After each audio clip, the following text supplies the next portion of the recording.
विभाग पई बजेट रे बड़ व्यय बराद 63% बढ़िला इंटेलिजेंस ब्यूरो बजेट। भारतर आभ्यंतरीण सुरक्षा और गुइंदा तथ्य संग्रह करुवा प्रमुख संस्था इंटेलिजेंस ब्यूरो पई बजेट रे बड़ घोषणा करा जायछि। केंद्र गृह मंत्रालय अधीन आईबी 2026-27 आर्थिक वर्ष में 6,782.43 कोटी व्यय बराद करा जायछि। गत आर्थिक वर्ष में व्यय बराद थिला 4,159.1 कोटी टंका। एथर यह प्राय 63% वृद्धि करा जायछि।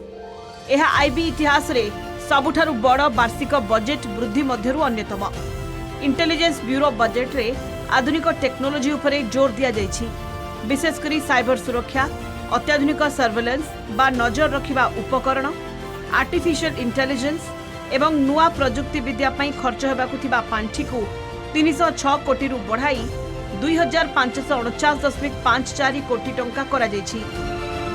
गृह मंत्रालय को मोट 2.55 लाख कोटी टंका मिलिछि। सेथि मध्यरु अधिकांश अर्थ सीआरपीएफ, बीएसएफ एवं सीआईएसएफ भली केंद्रीय पुलिस बाहिनीर सुरक्षा और सीमा जगुआली कार्य पई खर्च हेबो। आतंकवाद, साइबर आक्रमण एवं सीमा पार्श्वरे उपजुथिबा नुआ नुआ विपदर मुकाबिला करिबा पई गोइंदा विभाग को अधिक शक्तिशाली करिबाकू सरकार एही निष्पत्ति नेइछंती। आईबी बजेट रे बड़ धरणर वृद्धि देशर सुरक्षा प्रति सरकार गुरुत्व को दर्शाउछि। Bureau report, Kalinga TV.